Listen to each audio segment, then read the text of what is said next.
This is the June 14th regular meeting of Mills County Commissioners Court, and it's in session. There is a quorum present. Commissioner Light is absent. Start the recording.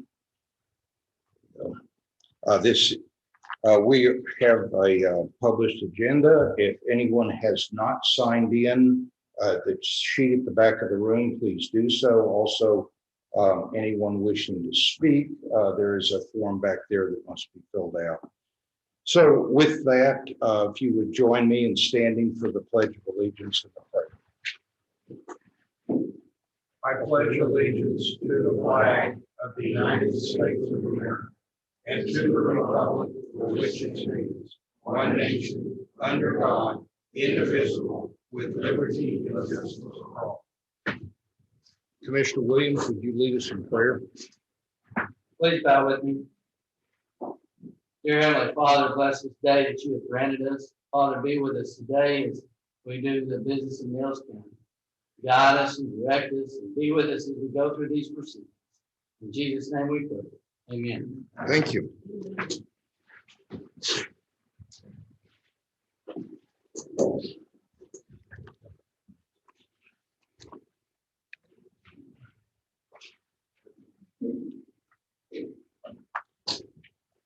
The first item on the agenda is the minutes of July 7th. So everyone had a chance to review that. Nobody has any corrections, Judge. I move we accept them as presented. So we have a motion from Commissioner Guerin to approve the minutes as presented. Is there a second? Second. Motion and second. All in favor say aye. Aye. Any opposed? Okay, the minutes are approved. Audience with individuals. Let me see what we have here.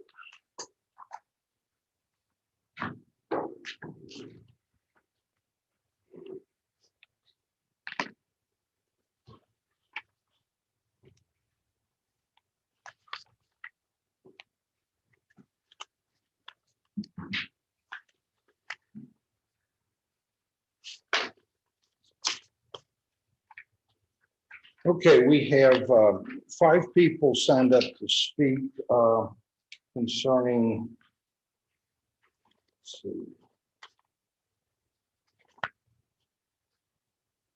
Some of them are subdivision application, ag land value, and real estate subdivision. Let me, just for a refresher, we have rules and protocols for this meeting. It's been a long time pre-COVID since we've had this many people, and I want to congratulate the county on only having 1 active case of COVID and 33% of us being fully vaccinated. So up to 6 people can speak. If we have more than that, it has to be, we'll divide it up on both sides of an issue. We don't appear to have that problem this morning. There is a 5-minute time limit per speaker. The county clerk, Ms. Scott, will be the timekeeper. So if you would either watch for her signal or I'll help, but that's the time limit. Now, you're not obligated to take it all. This also is a court, and as such, there are rules, and if you do not maintain a professional decorum, or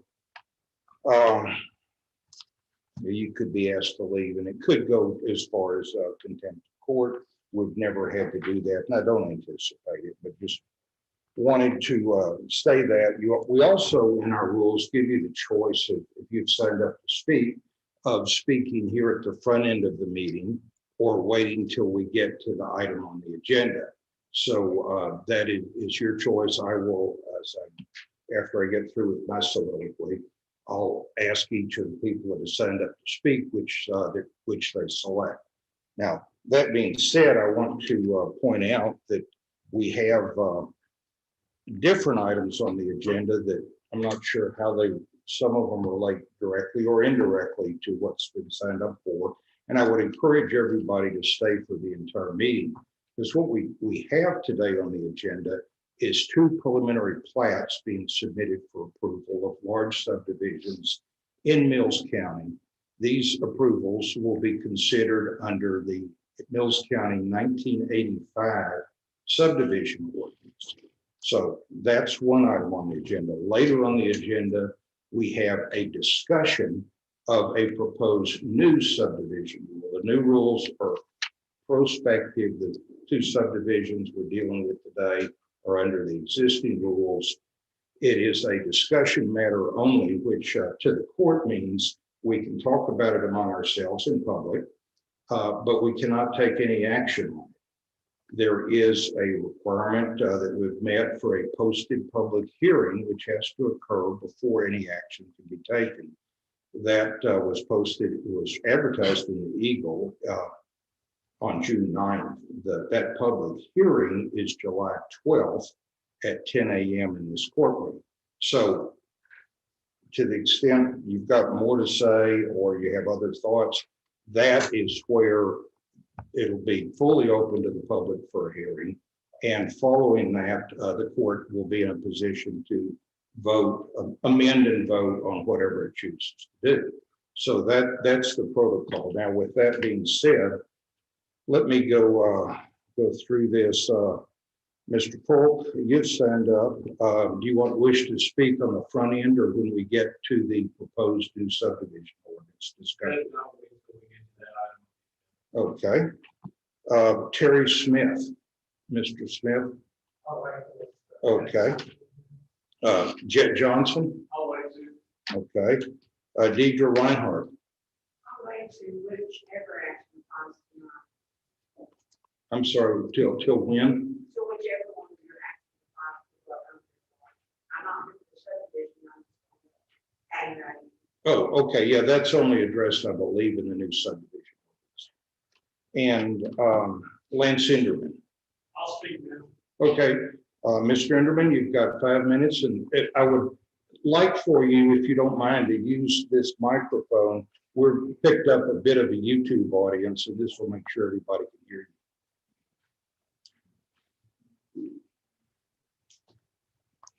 Thank you. I guess I'll stand over here so everybody can see me. My name is Lance Enderman. I'm speaking in opposition to the subdivision regulations. Been a developer for 28 years. Don't do much around here. I live here. I came here because I want to be here. Leanne and I started with absolutely nothing 28 years ago. The dreams we held, we believed in the American dream. The products of those dreams. I see these new regulations as elitist and believe they will cause Mills County to stagnate in comparison with surrounding counties over time. Taxes on 49 acres under the same use should never exceed the taxes on 1,000 acres. Under this new proposal, that is possible and likely. This tax the little guy out of his land mentality while getting tax abatements to a Chicago company named Inverty makes no sense to me. That's not conservative, it's just a power grab. Our local citizens are smart. Our local stakeholders are smart. We've got a bunch of real estate agents, brokers, surveyors, do business, attorneys, do business here in town. You'll might want to reach out to them next before committing to winning our property values, our dreams, and our opportunity for the youth of Mills County. Hopefully come back to one day. Thank you. Thank you, Mr. Enderman.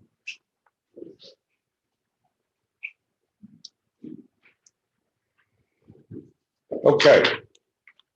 We're going to proceed with the agenda of the meeting.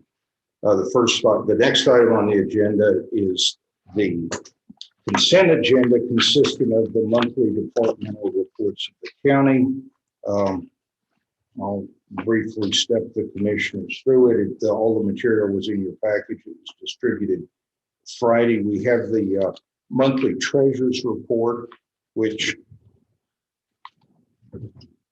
reflects receipts, including transfers rounded now of 544,000, disbursements of 448,000. We have an investment portfolio balance of 3,156,000. And the county indebtedness is limited to the law enforcement center bonds that have a balance of 6.3 million. That's the treasurer's report. Behind that, we have a listing of the accounts. Well, it was distributed electronically. Accounts payable.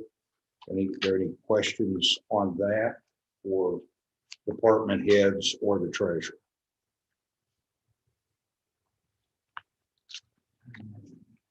Okay. We have a collection report from Mills Central Appraisal District. The highlights of that is at this point, at the end of May, there's $55,898 that are uncollected of the current year's taxes. There's $311,000 that remains uncollected from last year. That is the Encore matter that is on going to the appellate court at present. So on the current year taxes, where we sit, we are roughly 98.5% collected at the end of May. We have two reports from the clerk's office. There's one is the county clerk and one is the district clerk. County clerk is reporting receipts of $11,372, largely from recording fees, filing fees. The district report is $4,000 rounded, largely from fines and court fees.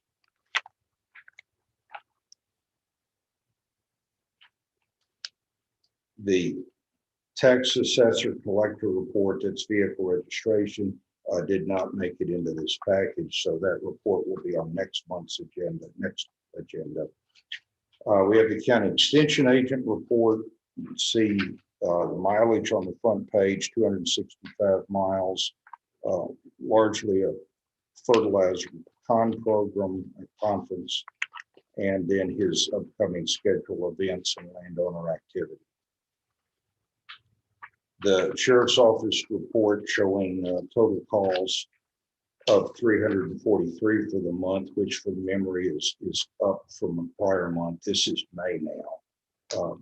Arrest of 11, new jail bookings of 27, and out of county prisoner boarding of $16,800, with San Saba and Cordell County accounting for most of that. The report from the Justice of the Peace is the usual 4-page report that's submitted to the State Office of Court Administration. Some of the highlights on the first page, line 2, new cases filed, 42 traffic cases, and a total of 9 non-traffic cases. See cases disposed of, 36. Traffic, 5 non-traffic, that's down at line 10. That leaves us at month end of May, and active cases 847. The second page is civil cases. You'll see 2 new debt claims filed, and then 2 cases disposed, and then active cases, which are down on line 14A, is 58 active cases. No juvenile cases. And then the last page, up at the top, if you add some things together, you get jail magistrations of 43 people during the month. 11 of those people have requested a county paid attorney. Then down at the bottom of the page, fines and fees collected of $12,608, and $8,200 of that's retained by the county, and the rest of it is sent to Austin. County Judge's Office report. You see 3 septic permits issued. That's a total of 14 for the year. As I've mentioned in the past, post-COVID, the septic rate has picked up to several a month. There's a report from our EMS provider broken down by calls in the city and outside of the city limits of Beltway. You'll see 39 units called out in the city and 9 outside of the city, with average response times of 4 minutes and 16 minutes respectively.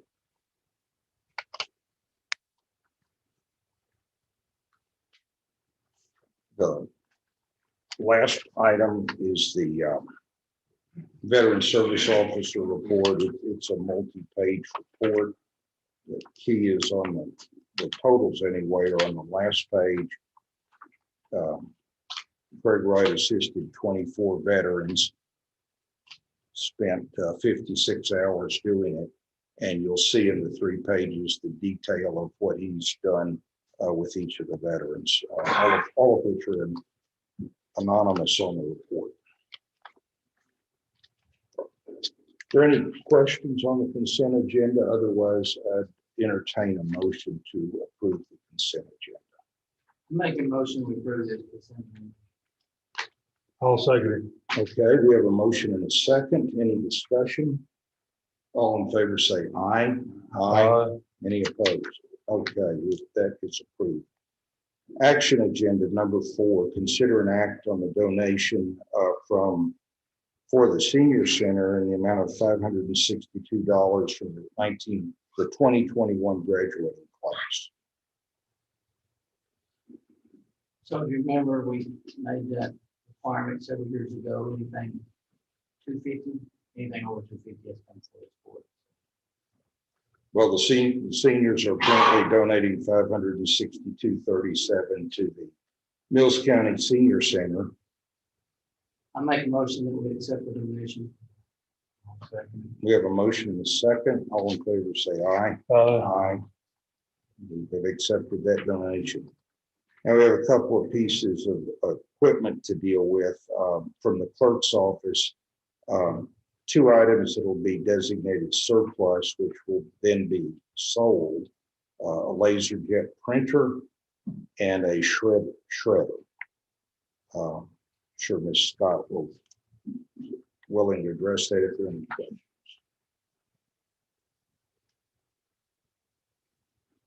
Any questions? Is there a motion to designate the printer and shredder in item 5 as surplus? So moved. Second. We have a motion and a second. All in favor, say aye. Aye. Motion carries. Okay, number 6, designate as scrap. Okay, this means we're going to throw it away. A trip light. Miss, I don't even know what that is, Ms. It's Scott. a certain breaker that you put on your computers, Okay, and it's not working anymore. so, okay. I move approval as scrap designation for the broken trip light. So moved. Okay, so I'll second it. So we have 2 motions. So motion Commissioner Williams, second Judge Smith. All in favor say aye. Aye. Okay, number 7, consider an act on the renewal of employee group medical plans. It's that time of the year. Our medical provider for the county staff comes through Texas Association of Counties. You've got the details in my summary of it in there.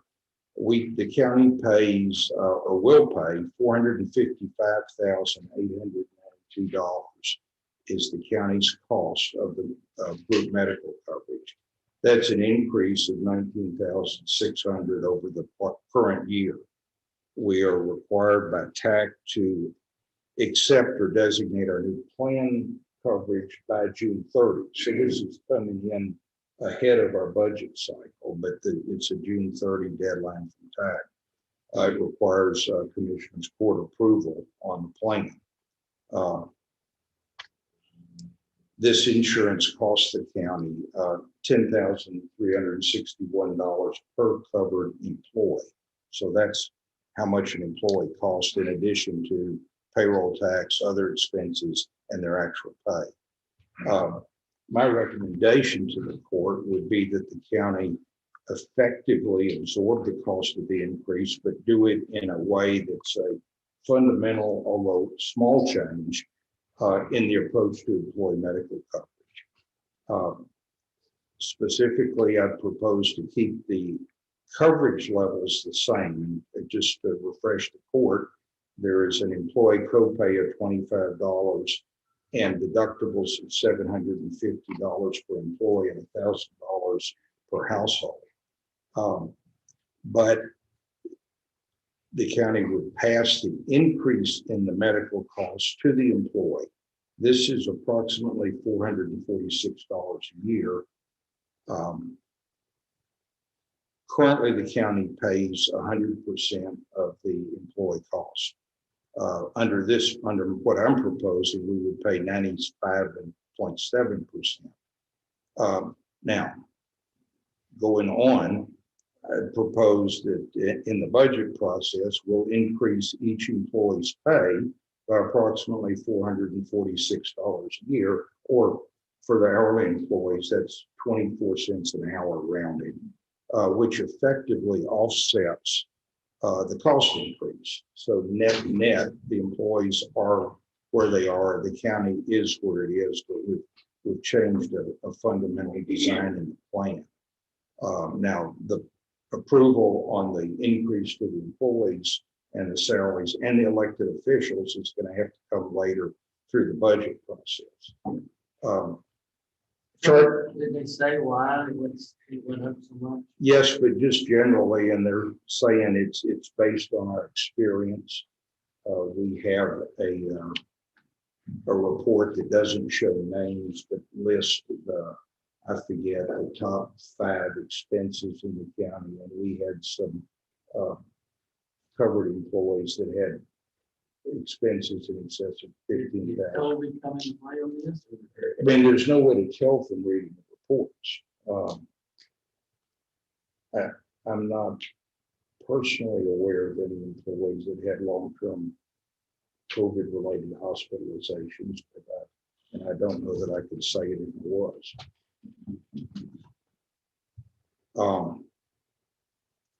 The pros and cons that I see behind this, the big pro is it puts each of us, elected official and employee, with some skin in the game. It's, in other words, we're looking at the cost of the increase in medical coverage, and that helps make, or at least is informed in making medical and health decisions personally. It has a small side benefit of it increases the retirement benefits of our employees, because as we buffer the increase by increasing the pay somewhat, that increases the TDRS contribution, and it increases the Social Security wages. So long-term, there's that benefit to the employees. And another benefit to the county, in my view, is it changes our precedent on we just pay for everything to there's a partnership with the employees and elected officials, and basically it's everybody that's covered.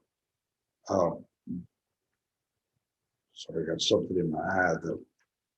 The negatives, of course, are it's a change, and change is always an issue.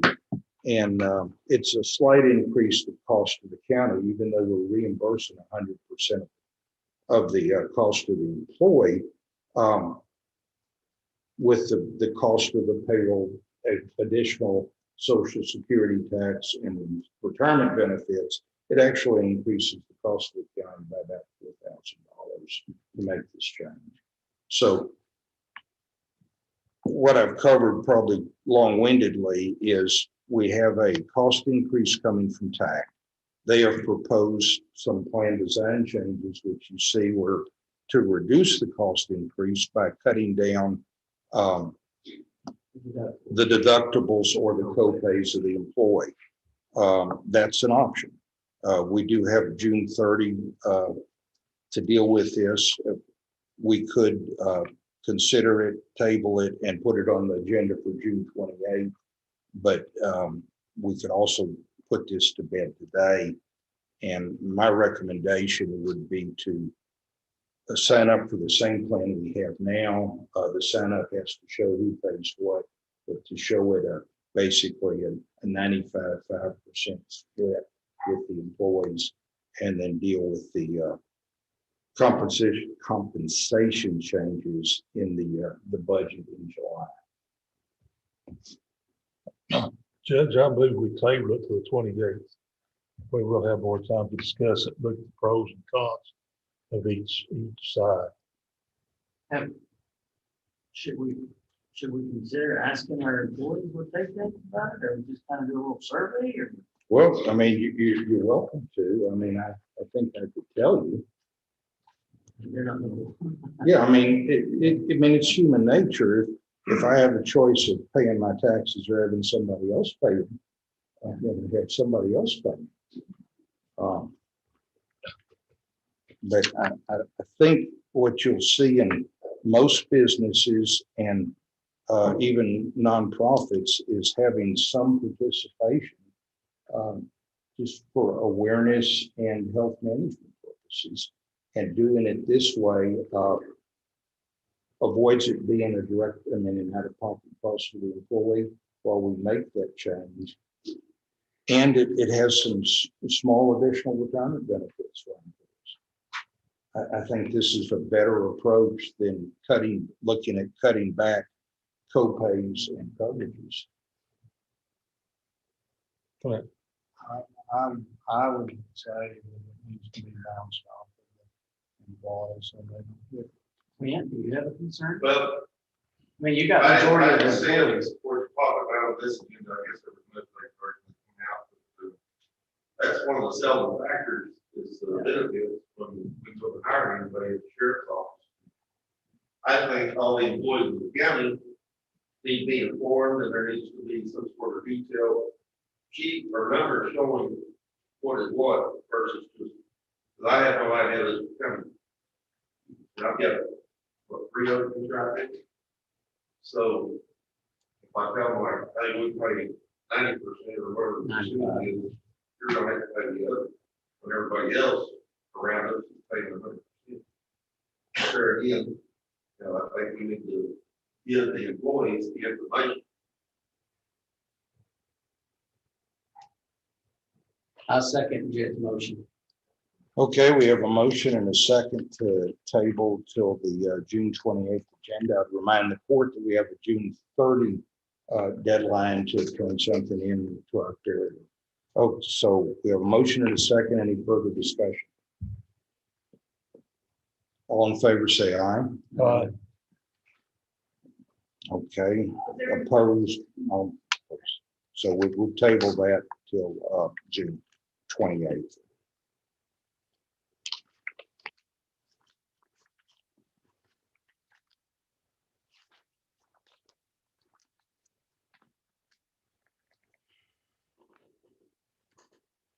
Okay, number 8, consider an act on the preliminary plat for Indian Springs 3 subdivision. Everybody got that in their box? We have, I hope we have representatives from Indian Springs in the audience. Is there anyone here to speak to Indian Springs? Okay. So if the court had this, would you like, let me let you stand up and give the court, if you don't mind using our microphone, Commissioner Burke and I are kind of familiar with it, the others less so. So if you would just give a summary of what you're doing. Everybody hear me in the back? First of all, I'd like to apologize if you're here for subdivision regs. I hope I'm not the one that's causing all this motion, but my name is David Roberts. I live in Marble Falls, and I've been doing developments for 25 years. But what we do is acreage communities, larger tracts, 10 acres and up. I actually live in one of my own communities. And just for some thought, a piece of property that is probably getting $1,000 annually in taxes now where I live, and there's only 38 tracts in that subdivision. is now getting over $200,000 going to the county, which the majority of it, as you guys know, goes to the schools. So it's helping out the schools tremendously. I've done projects in Blanco County, Burnett, Gillespie, Comal, Kerr, Kendall, Lampasas. We have a brother company up in Dallas, but all we do is acreage communities. And we don't build any houses. But the one thing, and after reading over some of the regs and some of the new proposed regs, there's a lot of things that cause concern for myself, and I know for a lot of you guys. We talk about the size restriction. Davey, we are talking about not the new regs. We're talking about the proposed plat for Indian Springs 3 under the old regs. Okay. So if you would like to address that, Sure. you have the floor. Indian Springs has a total of, I think there's 30 some odd tracks in this phase, which is a property that we purchased last year that actually divides two counties, that divide both Hamilton and Mills County, where the main road going into the community is through Hamilton County. So all the tracks are 10 acres and larger. One thing that we do differently than other developers or other subdivisions is that we require each person that buys a piece of property that has to pay a maintenance fee to maintain the roads and to maintain insurance within the association. Okay, and that's one thing that I would recommend that be beneficial to all, putting in the new subdivision regs. We also have a size restriction, but they have to build and they have to get an approval. So they can't just take any old trailer or anything out there and put on their property. It has to be approved. And some people, when they come out, if they see restrictions, they say, well, I don't want to be a part of a piece of property that tells me what I can and can't do. But that occurs, well, then they don't buy our subdivision. And that's something that we've been doing that I've been doing for 25 years. It's also a gated community, so it'll be gated for property owners and their guests. They'll have that information. The code to get in. So under the old regs, I believe we Judge, do you have any questions regarding the latest plat that was submitted information? I do, but I just want to clarify. We're looking at Indian Springs 3, and from the preliminary, I mean, the first pictures you presented us maybe a month ago, there was phase 1, phase 2, and phase 3. And if you would explain to the other commissioners why we're just talking about phase 3. Okay, phase 1 was entirely in Hamilton County. Phase 2 was lots that we made 20-acre tracts along Mills County, but they were all county road frontage. And then phase 3 is the road that we have coming in from Hamilton County into Mills County that we are building currently. So because we are building roads in the phase 3 section, we presented a plat to the court. Let me defer to the court here for a moment. Commissioner Williams, Commissioner Guerin, Commissioner Park and I have been taking the lead on going over this and get out and see the property. So if you guys have questions, this should be, let's get those addressed so we're all on the same playing field.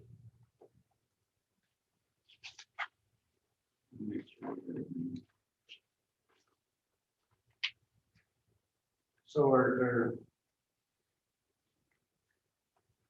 have we had somebody go out and review this plat out there No, I mean, on the preliminary? on the ground, no. I mean, Commissioner Parton and I have toured the project with the developer, but touring the property and comparing it against the plat are two different things. But we did not go out to check lot lines, for instance. Yeah, this is all preliminary. The lot lines will be cut. Whenever the preliminary has been approved, we'll go out, cut lot lines so people can see from point A to point B and start working on the roads. Okay, so on the checklist we got, I see two. Okay. Three that are just questionable. Yeah, let me step in on that if we're going to go to the checklist. And just to remind the court, the ordinance that Mills County has includes a checklist to help a reviewer and the developer make sure all the item bases are touched both in the preliminary and separately in the final plat process. And there were, although we've been through this once before, there were two things I wanted to ask about. And I'll admit maybe I just can't find them because there's a lot of paper here and a lot of fine print. One question was looking for the building lines on the preliminary plat. I couldn't, and we've brought everything up. I do. We have what I believe to be, yeah, and we have everything else you've given us in a pile over here in case it's not there. Marcus, did you get the building lines and the utility lines? The building one, we had that in the restrictions. Yeah, so we have that. It'll show, if they're not on there now, it doesn't seem like they are. Yeah, it has setback lines and building setbacks, and the utility easements are on it's in the restrictions, and then all we have to do, and we can label that prior to the final, showing the 30-foot setback and the 15-foot and the 30-foot setback along the rear. So it'll be a dotted line all the way around each track. And that means on some of the very narrow pie-shaped tracks, the setbacks will come together before you even get to the same cul-de-sac. So they'll be unbuildable. Yeah, they can't build up. If they're at the end of a cul-de-sac and they're a pie shape, yeah, they'll have to be back typically a couple hundred feet back off the road. So they're in this, they're just not on them. Yeah, the information is now on those homeowners restrictions. Is that where we're talking about Yes. they exist? Yes. A couple of points.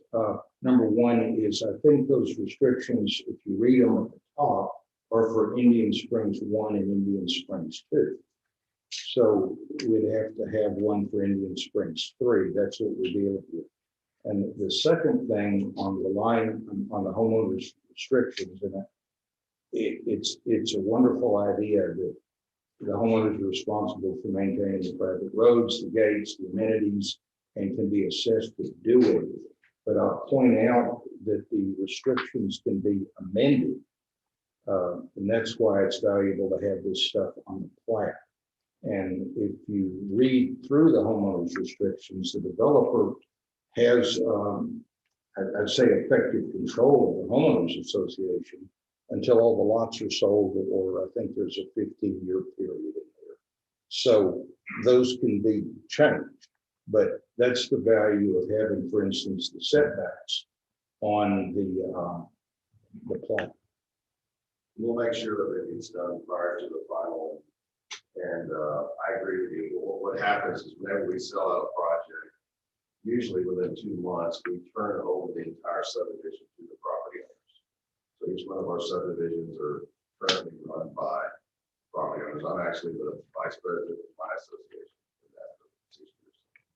So of Indian Springs 1, for instance, the Hamilton side, is that already turned over to the? No, sir. No, because what we're going to do, even though it's separate county, we're going to turn it all over to one subdivision. So each person, rather than having 2 separate boards per se, there'll be one board. They'll make the decisions accordingly. The other item I couldn't tell that was designated on the preliminary plat is a plan for providing utility service, water supply, and sewage disposal.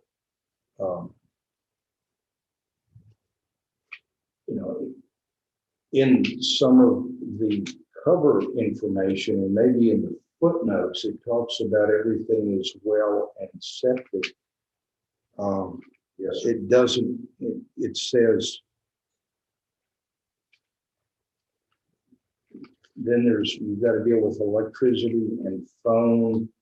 I saw narrative discussion of easements, but didn't find anything on the plat. the easements are listed once again in the restrictions. We'll make sure that it'll show the utility easements along the front. We've already given our plan to Hamilton Electric, also to CTC for the internet company, to get electricity and to get internet service to the community. And also, Marcus, our engineer, is working on the OSSF stuff, correct, Marcus? The suitability for septic out there to determine what style system can be used. But then again, that's going to be an individual property owner's responsibility too, because if they have a 20-acre tract, a conventional style system might work here, but if they want to build up here on the rock, might have to do a rubber type system. Yeah, I think our concern should be that there be at least one location.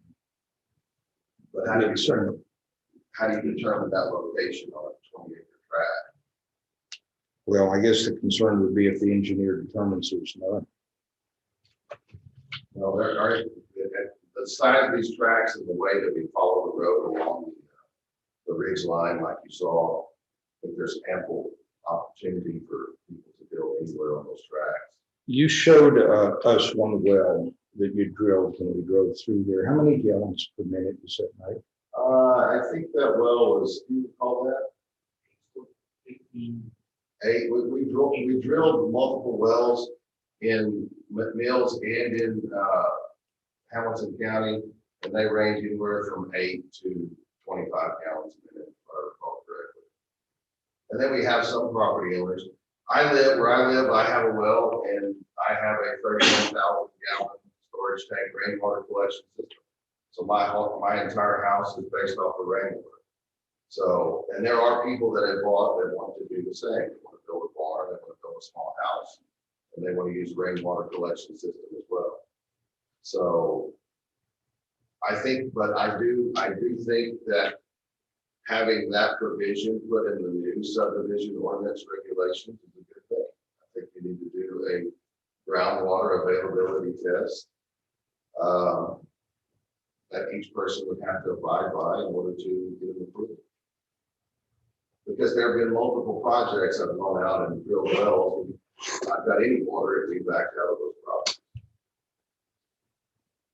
Y'all actually drilled very wells on that place. We just seen the one of the wells was never completed because they didn't. So there's 2 wells on it. There's one of them in Mills County, one in Hamilton County. Yes, sir. We didn't say the other one. We seen one. It was right by where they're processing the base material.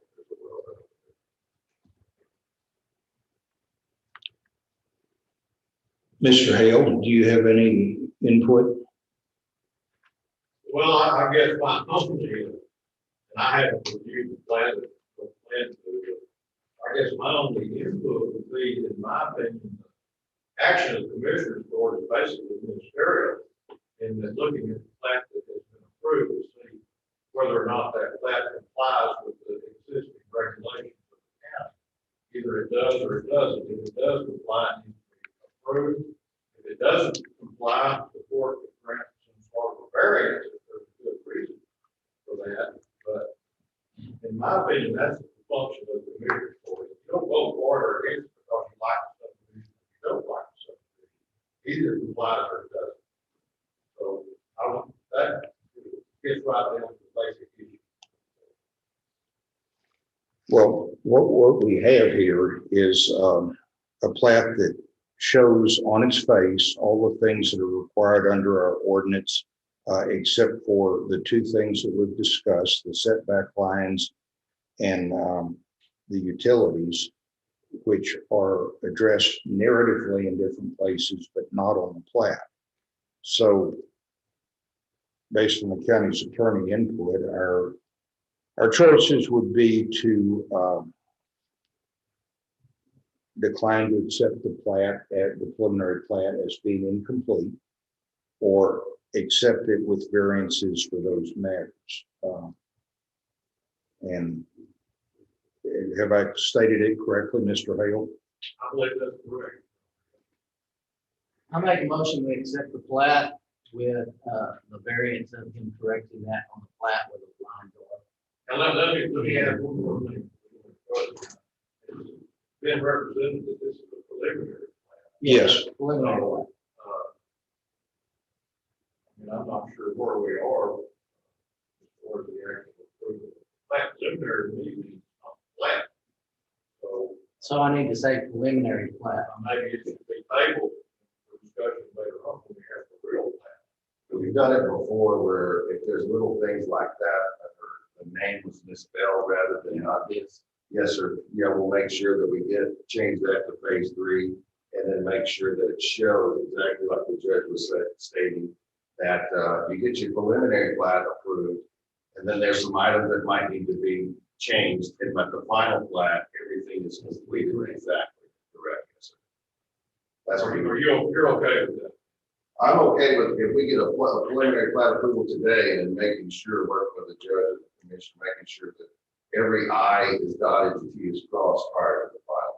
Because we still have to get, there's another item that still needs to be required, and that's getting an engineer's estimate for a road bond. That has to be approved. So there's still some items that need to be completed prior to the plat being filed. Yeah, the perk test on 10% of the lots. Our test, yes, sir. The part in Hamilton County, which don't pertain to us, that has already been done. Are y'all working on the roads? Because my understanding is actually get a preliminary before a final, you have to have the roads completed. And we are actively working on the roads right now. The rain is going to put us back. They blasted a good amount of rock base material. They're going to get the rock crusher over there to crush that in order to build those roads. So it's not going to So take. y'all can't even actually finalize in Hamilton. Well, in Hamilton County, if you read Hamilton County's regulations, and we've done 5 or 6 projects in Hamilton County, the front page of their regs state that the subdivision regs only pertain to lots that are less than 10 acres in size. So the first thing that we do is we get with the commissioner in the precinct where we're at and say, this is what we want to do. This is what we're going to build. Sometimes we get base to the county. And we crossed all those I's and T's, but they do not require a plat. Judge, before I interrupted, where we were, Jason had made a motion to approve this, as I understand the discussion, it will be approved as a preliminary plat, subject to final approval at a later date. That's the motion. Yeah, yes, and actually what's listed on the court's agenda, which is all we can take action on, is approval of a preliminary plat.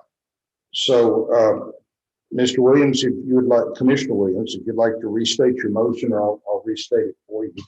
I make a motion that we accept the preliminary plat of Indian Springs 3 subdivision with a few corrections that he needs to change on his plat for the preliminary and before the final is approved. Would you, let me amend that to say the preliminary plat subject to designation of building lines and plan for utility services, including water supply. So you're adding. Yeah, because to be specific. I'll second it. Okay, we have a motion from Commissioner Williams with a clarification or correction from Judge Smith, a second from Commissioner Guerin. All in favor say aye. Aye. Any opposed? Okay, one opposed. Okay, thank you very much.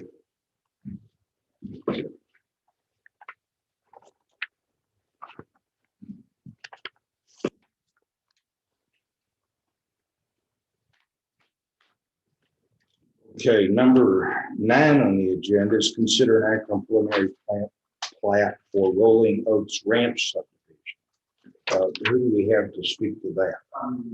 Would you mind coming up and using our microphone? Who's got it? Okay.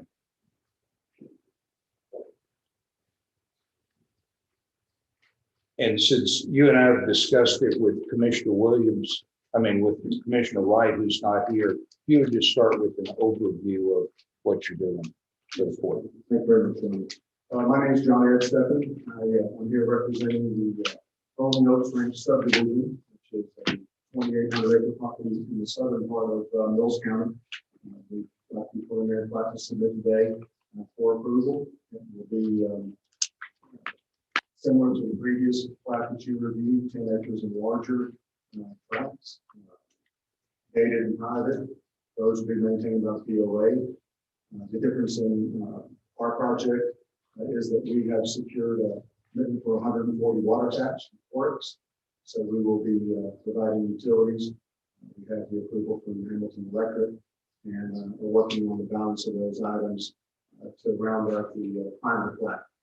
On the preliminary plat, there are no setback lines nor any public utility easements, because we wanted to go through the preliminary process before the engineers start spending their time on planning out all those, all those proposed easements along the way.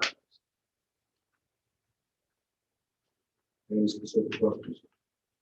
Yes, I had a couple. Again, same disclosure before. This what I'm going to ask maybe somewhere in the fine print. If you can help us find it, that's fine. This is what I couldn't find. The record owner of all the adjacent properties within 100 feet. There were a couple places where there wasn't a name. Okay, I'll have to defer to my surveyor engineer. Is he present? Yes, sir. If you want to, here is. Can you, whoever's got them, let him be looking at this while we continue to talk. And if he can do that, then we can check that one off.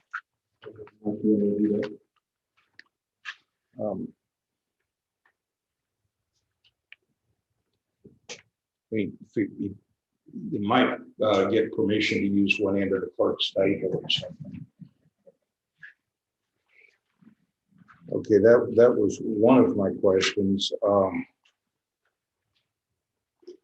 It wasn't clear. One of the items is continuation and extension of streets and roads from adjoining subdivisions.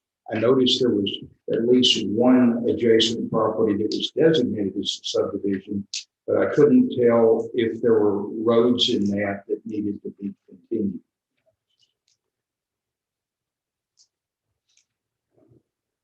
No, sir, there's no road, there's no subdivision road there. Okay. What is the name on that subdivision for the record?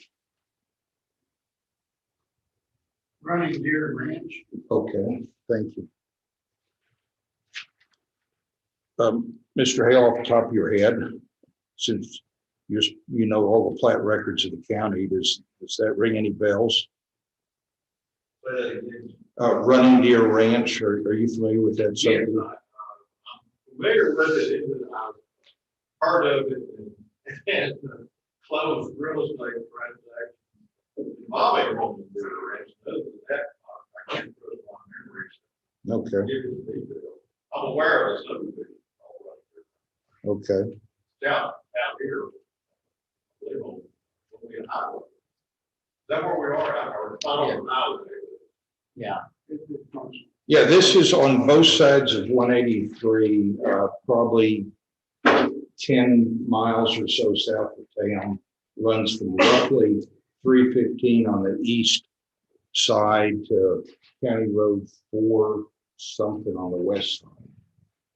The old Seabar Ranch. Yeah, it's the old Seabar Range. Okay, another thing I had trouble. Running Deer.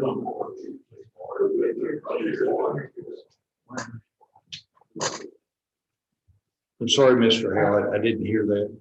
Running Deer, you're talking about Running Deer subdivision? Yes, It's next to it, that's why. Yeah, that's what I said, it's been there a while. That's not what y'all are working. No, No. sir, they're just a neighbor to the north. it's an adjacent subdivision. And we need to check for a continuation of roads from that plat to this plat if there are any.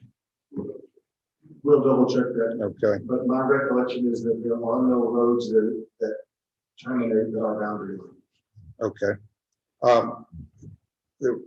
One of the checklist items was physical features of the property, drainage plan, street profile. I couldn't find any of that in what was submitted. Yes, sir. Once again, when we get the preliminary approved, they'll go through and complete all of those engineering drawings for the final. Well, I'm just working, I mean, the county ordinance has those as part of the preliminary plat submission. And the subdivision we just looked at had that with their preliminary. So that, I just want to identify, I didn't miss it. That's not in what was submitted. Okay. Location and dimension on the plat, roads and easements. Okay, we talked about the easements and building lines. So that's not on the plat, right? Likewise, sir, the building setback lines are being put on the final plat. Okay. The plan for providing utility service, water supply, sewage disposal. It's on the first. Read it to me, please. It says rural water, they'll have 140 taps, and they got Hamilton Electric. And there's a letter in there from Hamilton Electric Co-op Association. But I think we're talking around 300 lots. My recollection of what it said on the plat was it was municipal or whatever it's called, rural water supply, except it's designated. And I can't tell from, I didn't see on the plat which lots are served by taps and which lots are going to be reliant on wells. Did we miss that? Yes, sir, that is not correct. There are 144 platted lots that were submitted for. We have 140 taps. There are 6 existing water wells on the ranch. So where the existing water wells are on those lots, that's the water source that will serve that lot. I don't know how I came up with closer to 300. No, so it's not. And we're talking both phase 1 and phase 2. Right? There are no phases where we're just submitting the entire plat for the whole subdivision. Okay, And it's 144 total. I thought of the heading on the plans, it mentioned the 1 and 2. We did call it that. We were confused on our end. So we submitted finally and paid. And I believe that came to the fact of 1 and 2 because of interstate, state highway related to dividing the property. I only saw 2 windmills that I could find on the preliminary plat. You mentioned 6 water wells. Yes, sir. There are 6 water wells total on the entire 2800 acres. Are they shown on the plat? No, sir, they're not. Okay. Those were the things that appeared to be missing for me. Commissioners, do you have any other questions or observations? I guess the only thing I would have is the majority of your water lines are gonna be coming from the low meter. That's correct. The low meter, the quartz water system. Do they have wells that back up their groundwater supply? I did not verify that with them. They had their engineers confirm that they could supply us with this quantity of taps. Because I can see at some point where our weather is in this part of the world and them getting real low and saying, hey, we can't do that. Well, my understanding is they pump from the Colorado River to the Holden Reservoir. That's their primary source of water. I mean, whether they're backed up wells or coming in and gravity times, they did not say that. They simply said this is what they would do for us if we are side system. They're committed to give us that. Absolutely. Which are 2 weeks now. Yes, it'll be 6 inch for, we'll go back almost into the Lampasas County line. Down 423 and then up 429 to the west end of the project.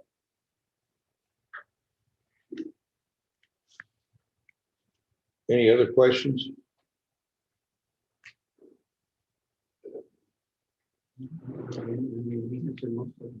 Okay. Mr. Hale, is there anything you would like to add at this point other than what you said last time? No, I don't have any additional. All for it. The biggest concern is on the plat, the preliminary plat requirements that you're missing, in my opinion, is the drainage plan. that we're asking for. There's certain people that live out there and we make sure we're not imposing on them. Well, I mean, That's, I mean, the others are kind of, they've answered in the written part. except which lots do not have The- access to the plat. I mean, based on what's missing, I would move that we decline the preliminary plat as incomplete. These, and with the invitation to fix it and resubmit it for our next meeting. Why don't we, instead of declining, I'm very sensitive to the 14-day or 15-day statutory requirement that the tabling may let that continue to run. And it's not that trying to say no, it's just that we have these rules and I'd rather get them all done. Anyway, I have a motion on the table. Is there a So second? is, can we have a, Okay, we have a motion and a second, so now we'll have discussion. Go ahead, Commissioner can we Williams. have a call meeting to, instead of waiting? Sure, we can 14 have a days. meeting whenever I mean, it That's requires 72 hours notice. Correct. Okay, So we'll make the revisions to the preliminary plat and resubmit to your office. okay.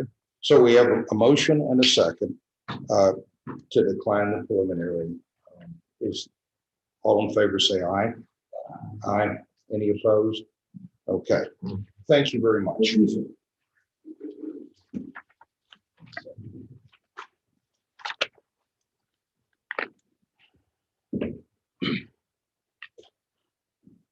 Okay, number 10 on the agenda is discussion of the proposed, let me turn that one off. Well, we're going to be using that.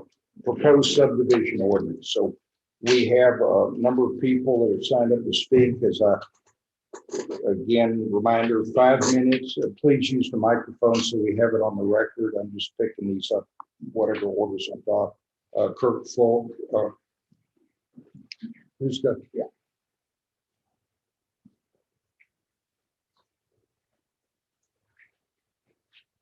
Thank you, Judge, and I'm here to speak in opposition to these proposed subdivision regulations. And let me say at the onset, I'm not opposed to subdivision regulations in general. I think it's a good thing for county continuity. However, reading these subdivision regulations in detail, I can tell you one thing, there would not be a developer that would develop property in Mills County based on these regulations. It would be practical and impossible. But I've looked at it from 3 standpoints. I used to be a developer too. I've done it. And you got my sympathies for what you go through, been there, done. But I also looked at it from the standpoint of a private landowner. And the way these subdivision requirements or regulations are written, as a family, if we decided to give the kids some property, we would fall under these subdivision regulations. You can't do that, not to a private landowner. More importantly, I looked at them, I hate to tell you all this, I looked at it from an attorney's standpoint. And I think they're unconstitutional. I think it's an unreasonable restriction on private ownership rights. And I think people were challenged, and I almost have no doubt that they could be satisfied. All in all, like I said, I'm not opposed to regulations. I think reasonable regulations are necessary. I think these overreach and extend. These are more zoning regulations than they are subdivision regulations. So I would encourage the court to go back to the drawing board and get some reasonable regulations. Thank you. Terry Smith. Mr. Smith, if you'd come up here to the microphone, please. We take your dog, Okay, well, you can watch us on YouTube and you'll hear it there. Okay. One of the things on the flag. Would you, yeah, One of the things on the flag that's going to parent for prove you with this year.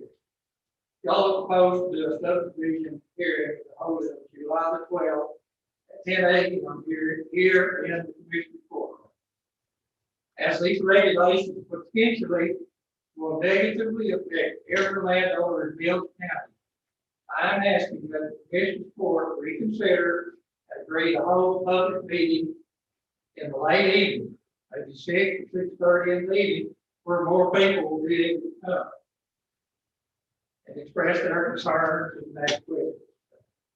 And I'm also requesting that it be held in the district courtroom where more people will be able to attend, because it'll be larger, and where the two commissioners will be able to answer questions and respond to people's concerns, and where you can't limit the number of people who can speak.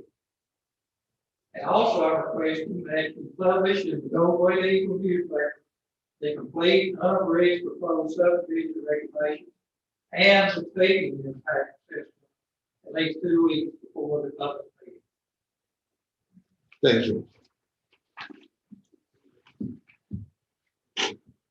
Judge Johnson.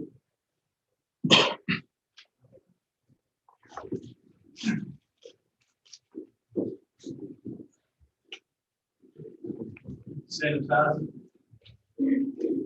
Good morning, report. I also, for somewhat from the subdivision rules, I do agree with these rules. I think there's some ambiguity on the proposal. And much what Kurt said, I agree with some of those people who are still land for kids, water, just 20 acre tracks. I hate to lose the ag extension and whatnot. And I think the confusion is it subdivision. There seems to be some confusion in there. What I'd like to see is a court with some real estate professionals, whoever, to get a committee of controllers and these things out. I think it'd be good. I just think spending our money with a legal firm in Austin, doing some of the stuff, I think we can come up with some rules that everybody would somewhat agree with. But that's not my concern. I agree with what Kurt said on the issues and those matters. That's it. Thank you. Ms. Reinhardt.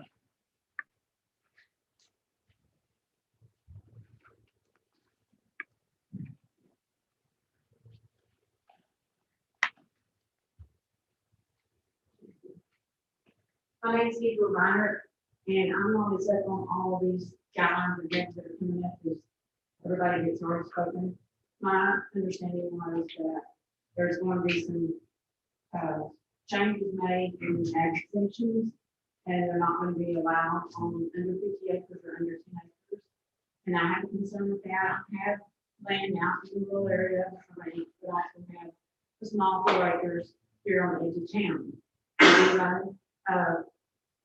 Animals on it, and you should, I think, still allow ag exemption. In fact, it is my understanding that it's up for vote. I'm not sure if it is or not at some point, but I think the ag exemption should still be allowed on something like that if you're, actively doing something with the property. Because otherwise, like neighboring counties, they have changed that, and it raises the taxes much that people can't keep their property. Same with some ranches too, but I don't think that we should have to keep up with the big city tax rates. Austin, we're always being told that, we're having to keep up with them because we're getting in trouble because they're so much higher than we are. Well, that's why big city people are coming through our communities and paying such high prices for 10-acre tracts. They got that money because they're buying small acreage. They're not buying big acreage because they don't have that money, but they're buying a small acreage. It's so much more than we can afford because we live here. We're earning our money here. We don't earn the money and making big cities. That's why they can tax people more. And it's coming further out and further out. In our neighboring counties, we touch them, so they say, "Oh, we've got to keep up with the counties that we touch, our neighboring counties." I still think that's right. We have our own community. We should be able to stay our own community and not try to keep up with the big ones. So if that is up for vote at some point, that's why I think that. Thank you. Thank you. Okay. Number 11, the discussion of the proposed subdivision ordinance. We had a draft and a was distributed to the court 2 weeks ago with the invitation for input. Honestly, with these two subdivisions in a time period in which we had to deal with the preliminary plats, I don't have a revised document for the court. I can summarize that Commissioner Guerin has given me some material to change on the road and road-based definitions and construction, and change the maximum slope from 10% to, I forget what number you proposed, if you speak into your mic. The question I had, Judge, and going back and reading the 85 ordinances, the proposed ordinance did not match that part of the old ones. Mhm. The old one said a maximum of 10 degrees slope. Okay. The new one says a minimum of 10 degrees slope. So that one word changes the whole. So you think it should be a maximum of 10? Yeah. Okay. Yeah. And then there was one place where there were talks about a fall between the crown of a road and the edge of a road. And I think your suggestion there was 4 inches, 6 inches. Yes, sir. Okay.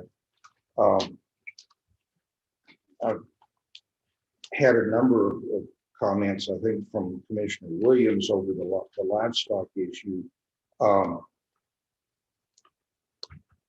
And we just want to, I think there's a big misconception. I mean, this is a subdivision ordinance that applies to a subdivision.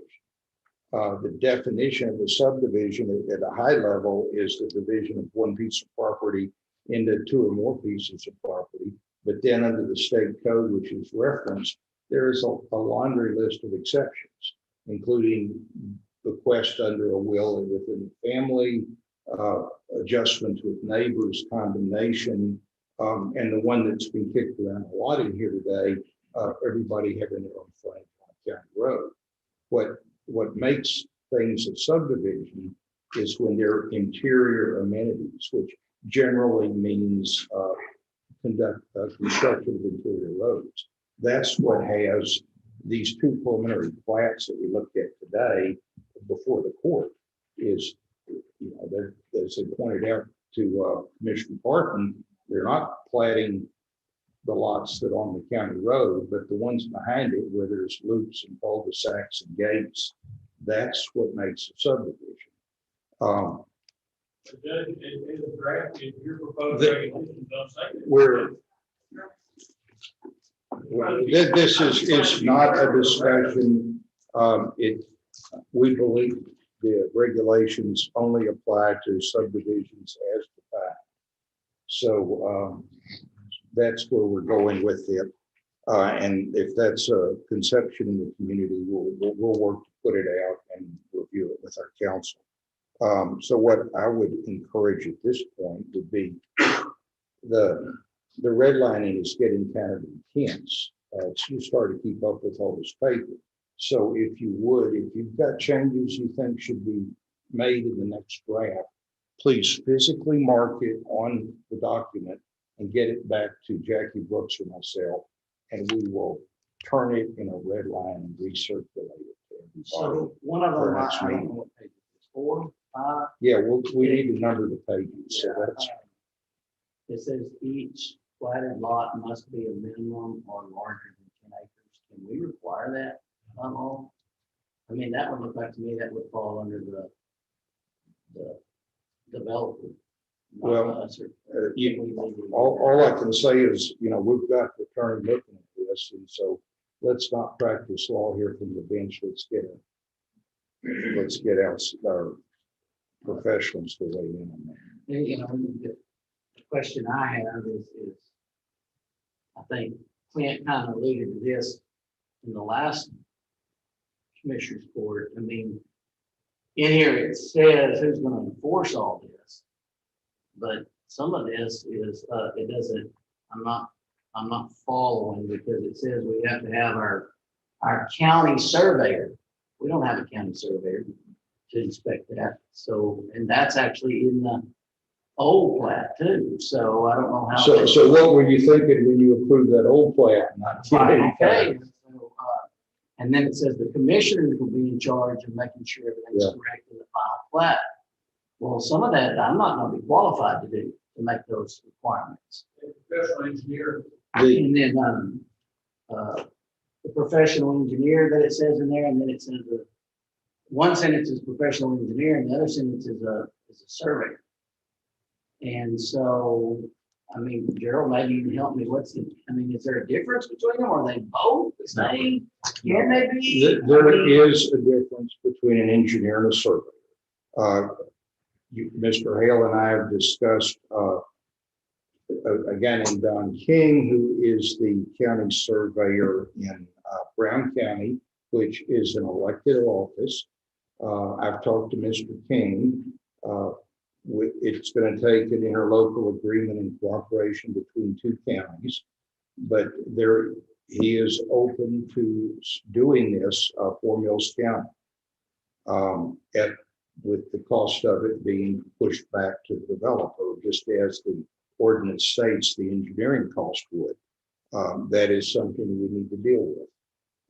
With regard to the enforcement, and that was Commissioner Wright's point, it's an ordinance. The court isn't in the enforcement business. We're in the legislative business. Enforcement in the county is county attorney. We have law enforcement. Now, one thing in the draft ordinance is we do issue the septic permits, and it says that septic permits will not be issued if you're not legally platted. So there is a tiny piece of enforcement there. I would expect there will be some indirect enforcement from title companies and lenders if people do illegal subdivisions and then try to convey property. It's going to be a cloud on the title at least. But I'll let Mr. Hale opine on that. Well, there's actually a statute, I can't quote it for you off the top of my head, but basically it says that a violation of the planning requirement does not invalidate the deed. So these are, and we call it a meets and bounds. I mean, what happens is somebody who doesn't want to submit a plan approved, they go out and they basically lay out the property in multiple tracks, but they don't put the plat. You know what a plat is? A plat is a map, shows a lot. Well, that plat is not filed in the clerk's office. It's not public record. And so you have a deed that describes a 12.5 acre tract. It begins at a certain point and goes course and distance around the perimeter of that tract. Well, if you're not familiar with the Rocky River, what it is, look at it, you don't have any idea where that is. Sometimes the reference to public road is listed on what road it is. But the plat filed in the courthouse is a map that I can look at, you can look at, the tax office can look at, and know where these lots are. And the planning requirements say that plat, before it can be filed in the clerk's office, has to be approved by the commissioner court before it has to sign off on it. File. That's the basic plat approval. But a violation, and years ago, I'm not aware of it. But years ago, people would file a plat that was not approved by the commissioner court. They took down the clerk's office and filed it. Went ahead and did it. Now the clerk is on accept one of those filings. That's just kind of the history of the way it's developed. Now, and I maybe said more than I need to say, but you've got two different things going on here. You've got basic plat approval. And plat is the physical division of a piece of property into multiple tracts. And there's some statutory authority that says something about roads. The county can establish guidelines of removed from the cul-de-sac that was set. Statutes also say the court can require engineering reports on water, groundwater, and various other things. But what the court can do is, on top of the basic plat approval, the court can kind of in back doorway, establish land use regulations about what you can do out there and what you can't do, by saying that any deed that you file that pertains to this subdivision has to have a restriction in there saying that you can't have don'ts. And the court can, if it's in the regulations, say we are not going to approve your plat unless the deeds that are filed in reference to that plat are their reported restrictions have to do with the subdivision in general, say that you can't have donkeys. And so the court doesn't have to approve that subdivision unless it has that restriction in there. And that restriction is just like any other restriction in the subdivision. It's enforceable by the subdeveloper of the property or by any landowners in that subdivision. So the sheriff's not going to go out there and arrest you because you've got a donkey in the backyard. It's up to your neighbors to basically file a complaint and have some sort of a civil penalty or civil remedy for a violation of that restriction. So there's two parts to this. There's the plat approval and then there's the land use restriction. You've got both of those going on at the same time. So that helps with your summary of how it works. Yeah, and that's exactly where we're going, for instance, on these private roads. I mean, we're requiring the plat say these are private roads, they're not maintained by the county, they'll never be maintained by the county. And then it says that we need a homeowners association that has responsibility and assessment powers to maintain the roads and gates. So that's creating the requirements that Attorney Hale has just outlined. You mentioned Mr. King. I'm not just throw in this side over here. I have a lot of experience in Brown County. There's lots of subdivisions around like Brownwood. Brown County has an elected county surveyor. You get paid a salary, does contract work for the county. But what their policies are in Brown County, if any subdivision plat that is submitted to the court has to go to Don first, and he reviews it and marks it up and back to the developer until he's satisfied that subdivision that complies with the county regulations. And he does that by signing off on it. It's approved. Does it not have to go before an engineer? No, well, not in Brown County.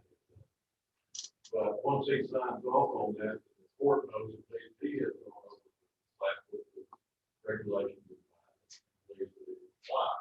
If he does not think it complies, he redlines it. They work on it. So our current one says, That is why. that we have to use an engineer.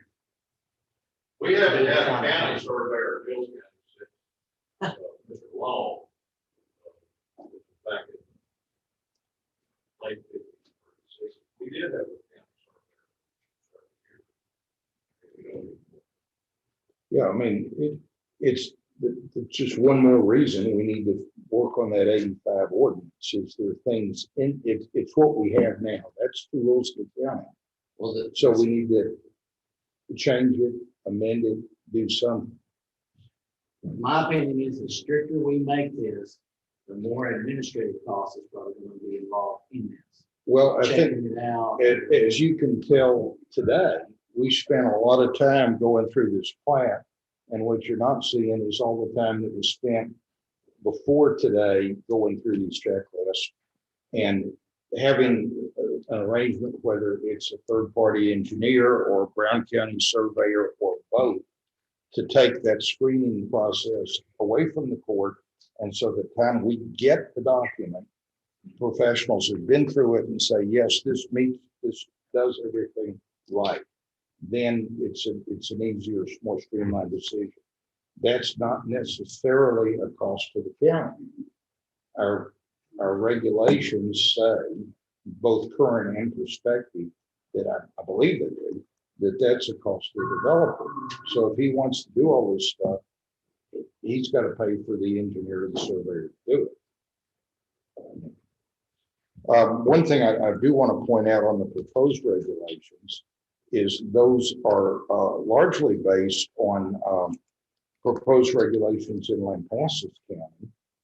And there's a public hearing they're holding, I think it's June 24th on those, which unfortunately is exactly the same time we have Commissioner's Court. So none of this is just pulled out of thin air.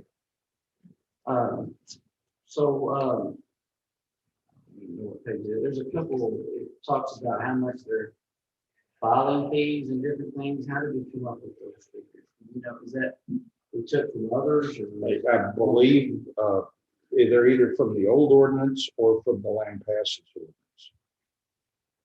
Now, there's at least one case in there where the fee is in parentheses with a question mark.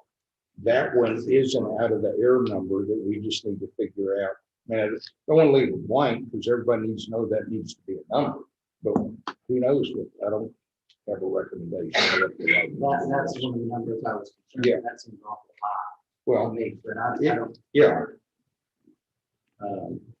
I mean, the way Lampasas approached it is they base their fees on a real complicated calculation based on number of lots, number of feet of roads, number of creek crossings, a lot of other things, so that if you're doing a 2-lot subdivision, your fee is substantially different than if you're doing 1,000 lots. And that makes good sense. But at this point, we haven't taken the time to work through what that formula should look like. And from what we're seeing in front of us is, you know, multiple large lot subdivisions.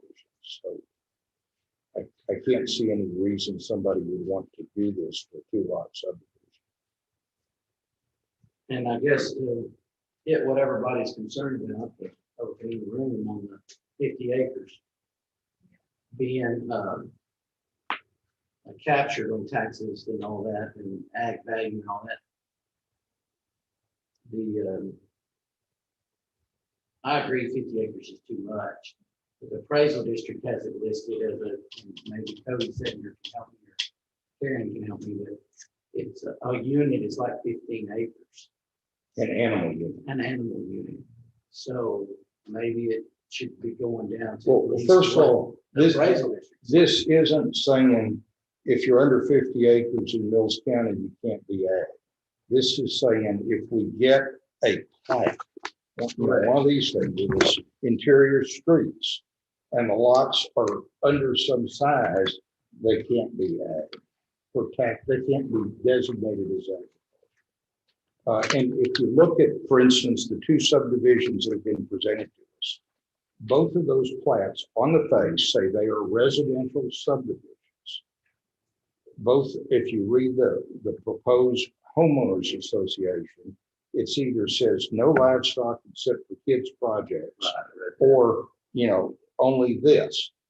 So It's maybe we should clear just on take this. that out and let You know, I think appraisal district do it needs to, you know, I wish we could, Yeah, that's what they do. So but I think you need to have something in there to set the guidelines and the rules, because as we pointed out on the setbacks, the developers control the homeowners association rules until they sell all the lots and short them.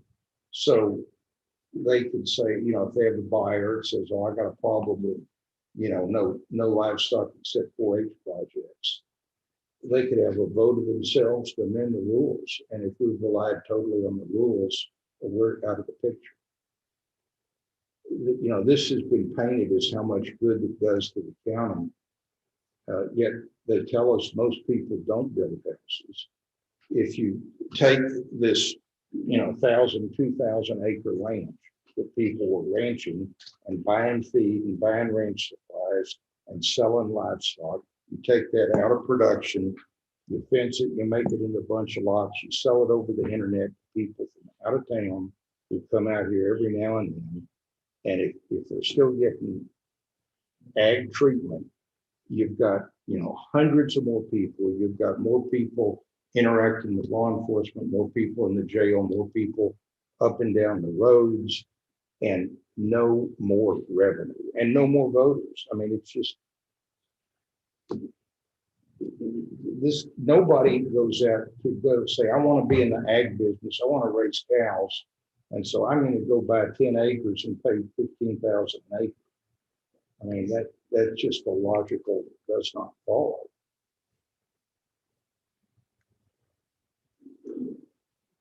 But you're right. I mean, that's a discussion we can continue to have. And I've got several pages of red lines, so I'll make this. Okay. I got lots of red lines. So any questions? Yeah, my goal would be to get a good red line to all the commissioners in advance of our next meeting, and then just go through it piece by piece so that we can have a consensus on the website well in advance of the public hearing. So I want to ask the clerk a question, if you don't mind. It says on one of these pages, it says a computer disk shall be turned in with ASC2 for the format. No, you turned it into PDF, and I'd actually rather have it on a thumb drive than on a. It says a disk or thumb drive, and that's what I was clarifying, is what would your office need? PDF for a sitcom. Because I don't know what an ASC2 is. I confirmed with our software that we use for all our open public records, and we can accept that and upload flats as PDFs or as TIFF files. Yeah, I mean, we want to be able to store it electronically at the clerk's office and also be able to transmit it to the appraisal district, because they maintain electronic records also. And right now they are getting discs. Now I think they're converting to thumb drives. Anyway, it says flash drive or disk. Yeah. But it says it's formatted in this style. And I didn't work. ASCII's that's the trouble. If we put the formatting style in there in 2 or 3 years, it'll be a different format. So, yeah, so maybe that needs to be as designated from time to time by the clerk or the appraisal district or something. And so another question is, I think there's a wall. Gerald, you might know, I don't know, but if a new subdivision comes in and it's so far from the school, from the city, does the city do they get to weigh in on this? Or there's a concept called an extraterritorial jurisdiction, which the city, a municipal authority could have to weigh in, and actually they would be the primary. Although I think the local ordinances say things like whichever one has the more restrictive. And I believe for a city the size of Goldthwaite, the distance is, I'll say 500 or 1,000 feet. Half a mile. Basically what that means is any subdivision within half a mile of the city limits, the commissioners court don't have the authority to regulate that. Set aside.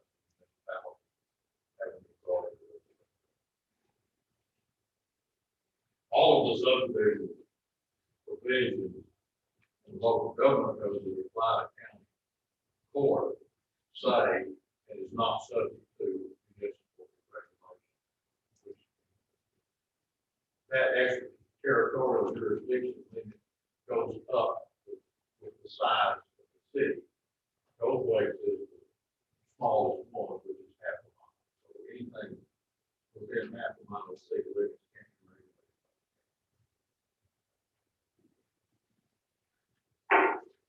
be regulated. Does that answer your question? yes.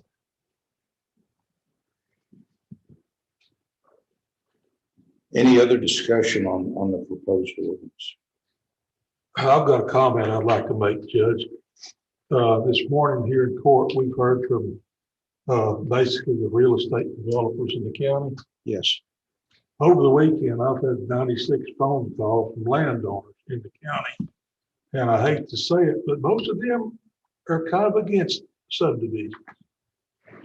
Their main concern was what we were doing, what that deal was with the ag use. Tell us about subdivisions. We don't want subdivisions. So I'm sorry, Lance, I heard your comments, but a lot of people here are not interested in them.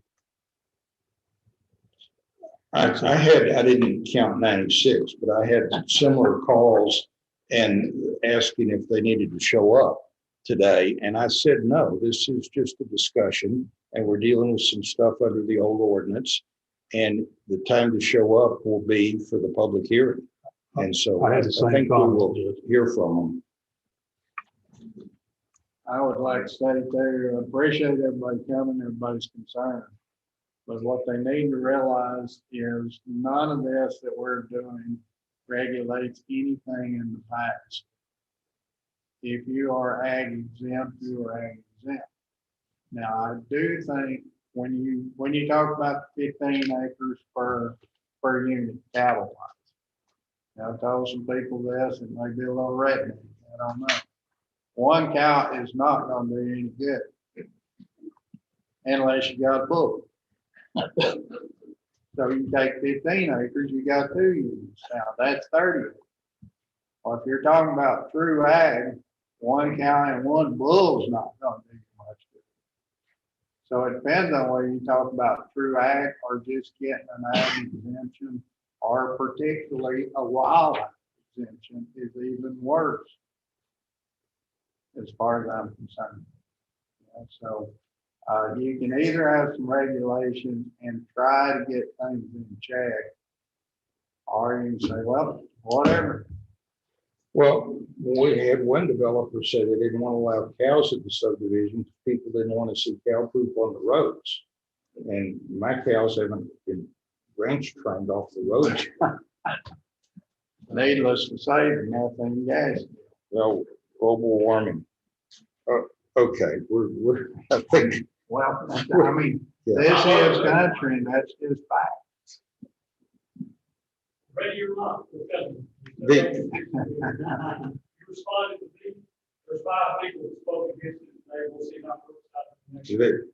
Hey, we're through with public comment. Are there any other comments from commissioners on discussion? Okay, then let's move on to number 11, which is considering possible action on the amendment to the collection and assessment agreement with Mill Central Appraisal District.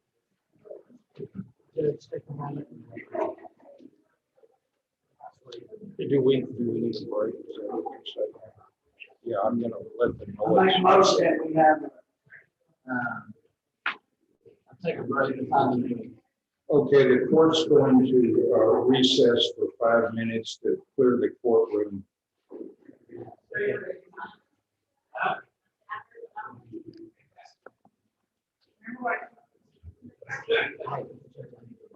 Go ahead.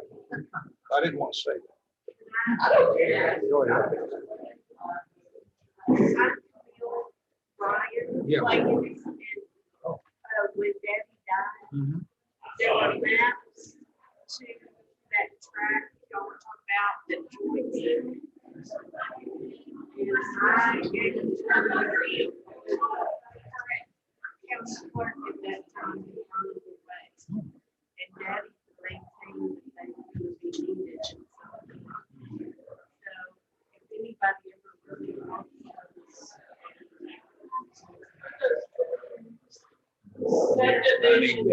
Are you adjacent to one of these, you think? Sounds like it. I don't either. The running gear deal that they were talking about. Where is the property? Okay. Right inside. Well, let's take a look.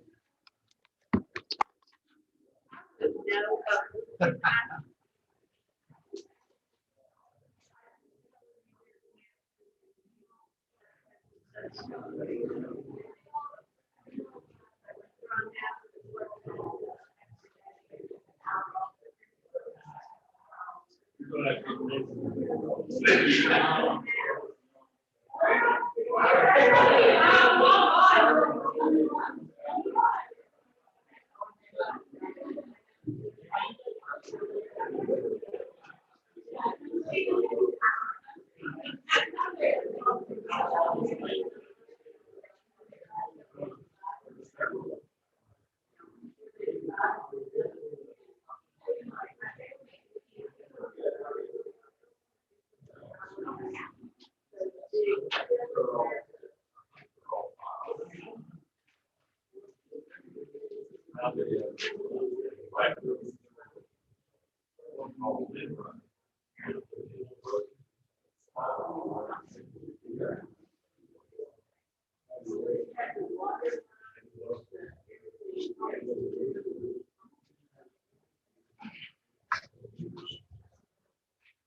This is Yeah. this is east side. This is west side. Well, I think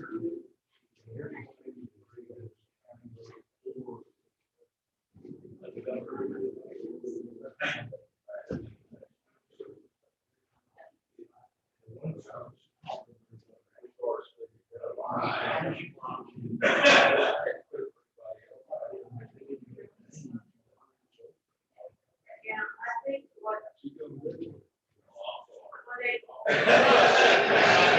Sorry about that. Well, it's so that they should walk, I know that it is there.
He's like, "When you do this,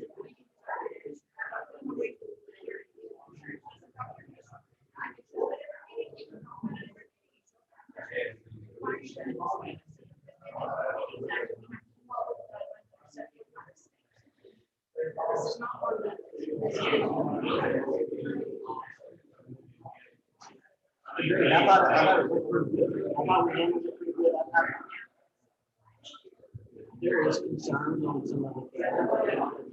Because they don't understand it. I'm just disappointed they don't come and ask me instead of the realtors. After encouragement of interview or after storing up partial information. So my best friend, and it goes to this,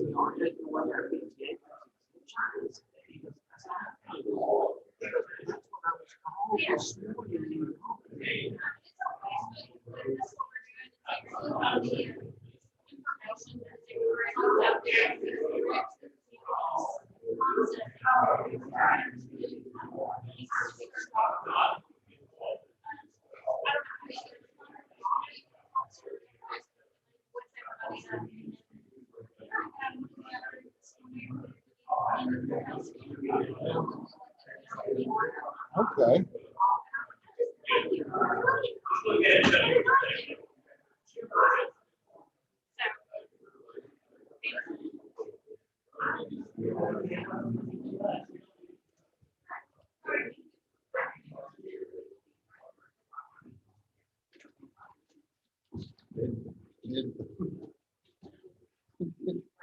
In town, the world, whatever the fuck name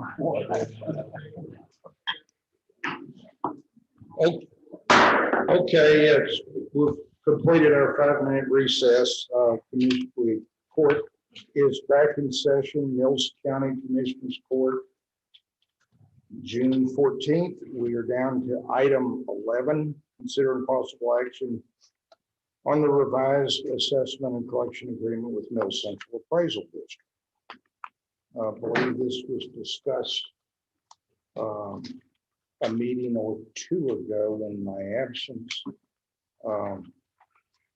the appraisal district has submitted a revised agreement, changing the definitions to be of the tax rates, which are calculated in accordance with truth and taxation, which has changed, and changing the assessment or the sharing of the expenses and some other stuff. So my recommendation was that we include other changes, and that was tabled by this court.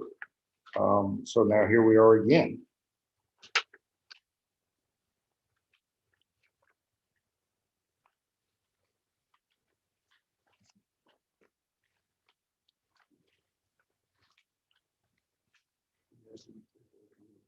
Yeah, I've almost given up on the paperwork today. It's just everywhere.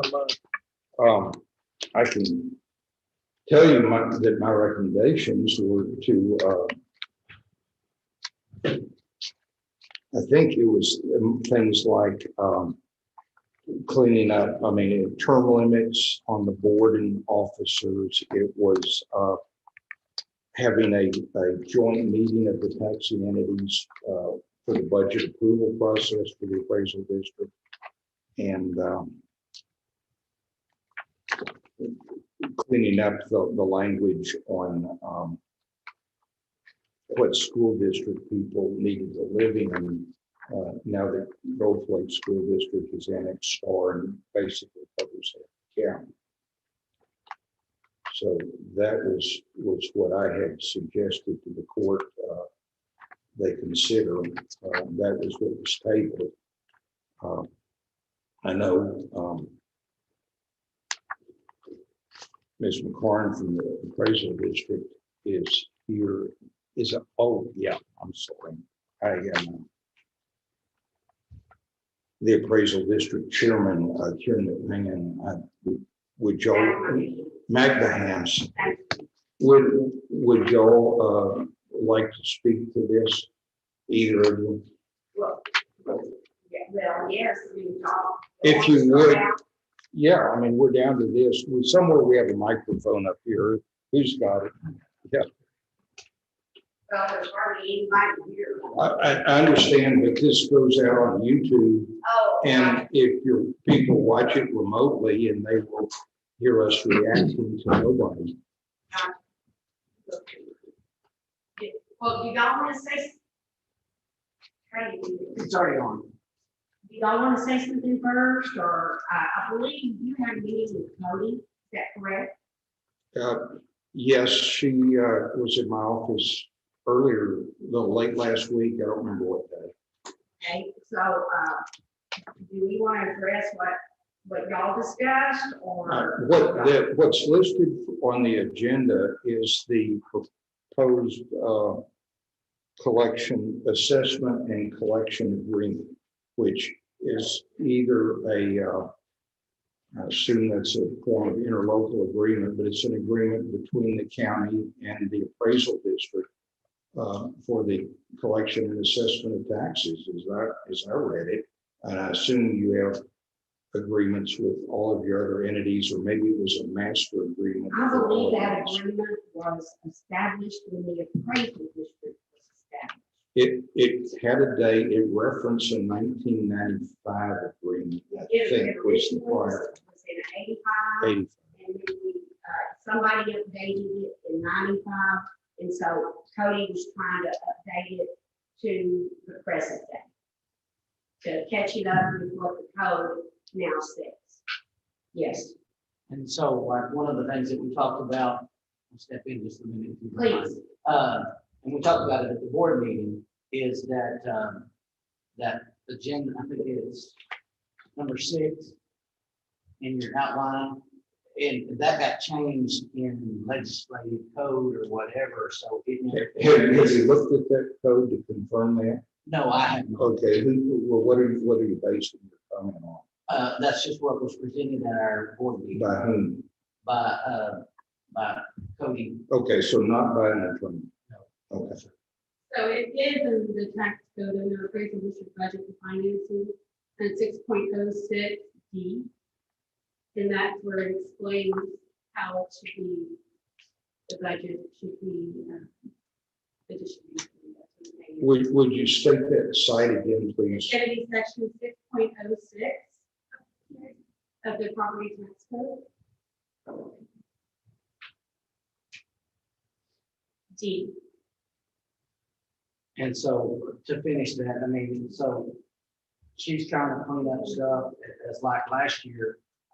She was cleaning up on the membership part of it and who can be on the board and can't. And so some of those, a couple of those requirements like term limits and stuff, that's necessary would fall under that agreement and not this one. This is just election. Right, correct? Well, but it seems like the timing is similar. I think included in your package are minutes from whenever we last addressed this back in October. And we were told that the board rules could only be addressed, I want to say, August. And then we're subject to review by entities with a fairly short time period. And as I read this agreement, it's also an August review date. And that has to be submitted by 3 quarters of the year. We can present it at the board, or the board can ask for it to be on the agenda, but it has to be submitted and approved by 3 quarters of the year.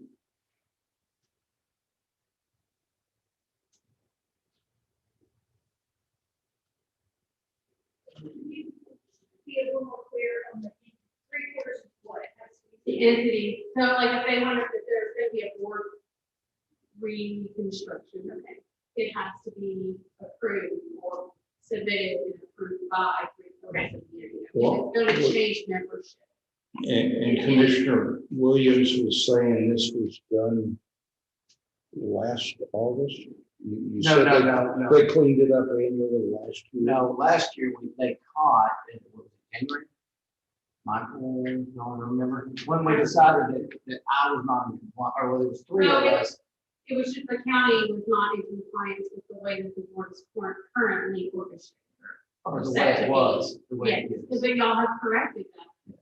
But so we haven't cleaned that up. No. Why? Not, well, we've corrected it. It has been corrected. Well, with the underlying problem was corrected. We addressed it through the way we terminated and appointed people to the board. But it's still, actually, it's still a problem out there because the pretty designee lives in the Goldthwaite School District. I'm sorry, not pretty, Star. So at this point, it just created a problem. Yeah. But that one, so that we need to adjust that on the membership reorganization, not necessarily this assessment. Well, On collection. but we don't seem to be very successful on getting that addressed. We need to put it on the agenda. It hadn't been put on the agenda. And it can only be done in the month of August, if I remember that statute. Isn't that right, Karen? I believe that's. And Being said before. Yeah, it has to go before the end of August, so it could be done at your meeting this month next month. or last month. Who has to put it on the agenda? I guess Cody usually does the agenda posting, but I mean, we can request it. Correct. But who put this thing on the agenda, the revised assessment collection list? I did, Okay, because we noticed the new correction. It's an update from the 1990s. That's what we're doing. We're updating the 1990s. And so what caught her eye is that, the truth and taxation wording and all that changed last year in Senate Bill 2 and all that. So- yeah, I understand that. And that's what caught my eye was that when I went through it and was told that was all that changed, I found other changes. Right. Yeah, especially number 6. Yeah, And that's when that law changed. I don't know does it say what year it changed? I tried to find what year that changed. I believe it was, he looked maybe 2007. But again, it's just updating that contract to match the property tax code, which is what we have to have in present. I think we're talking about two different things here. All we're trying to do is get the contract between the jurisdictions corrected for collections and assessment. That's what we said to y'all. This other that you're talking about making sure that the board is, the arrangement on the board is correct because of when STAR consolidated with Gulfway, that is a completely separate issue. What about the concept of having a joint entity meeting to deal with the annual budget? It seems like that relates to collection and assessment. Those rules are set by the property tax code on how the budget is to be presented to the community. And that's what Can you give us that reference, please? again, it's going to be under section 6.06 of the property tax. And you're saying that that requires it cannot be done. I'm not going to say it cannot be done. Okay. But the way the budget process is Same way set, I did it when I was. Yeah. it's through the property tax code. Right, but what entities having a joint meeting to discuss the budget is not illegal. It's not prohibited by the property tax code. So I don't understand why asking for that would be a problem with the property tax code. My thing as having been a former chief appraiser, right now, it being June and having to use deadlines for everything, I'm thinking it might be an issue, especially for the appraisal district. They're doing ARB meetings, and so that's a problem. I would think for the school district, everybody's got a deadline for having to get budgets submitted, budgets approved, and then getting your tax rates. I mean, you're gonna have to try to figure out a date. You can get everybody together, and then you're gonna have to go back to your jurisdictions to get the budget in, voted on, and approved. It's a great idea. I'm going to assume that it's not something I would think we could do this year. It might be something we could look forward to doing next year. That's just me speaking as a former chief appraiser, but as the head of the appraisal district looking at our calendar. Does anybody else not see a problem with that? The court will remember that, we have been apparently alone in the past among the entities as having concerns over the budget. And that our concerns were not effectively getting to the school board, and the comments around the court had been, if we just met jointly, the other school boards would know what our concerns were, we would know what their concerns were, and that the entities as a whole could make a more intelligent evaluation of the appraisal district operation and budget. Judge, have you talked to any of the entities about that? About having a joint meeting, not Yes. recently. Did you get any kind of feedback on them wanting to get together? Not recently. Were you chief appraiser in 1995? Oh. That's a few years back, not possible.